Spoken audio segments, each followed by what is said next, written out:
এক চিরদুঃখিনী মা ও তার বিশ্ববিখ্যাত ছেলের গল্প।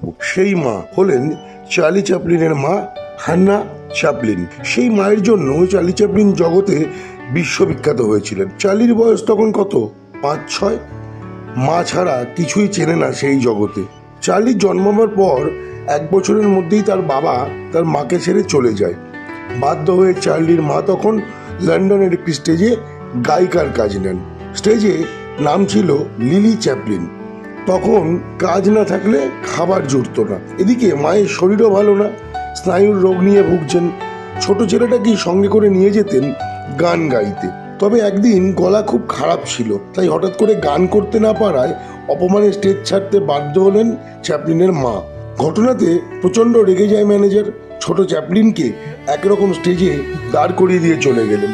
এবার চার্লি সবাইকে অবাক করে মায়ের গলা নকল করে গান গাইতে শুরু করলো। এদিকে দর্শকরা তো আনন্দে চুপ।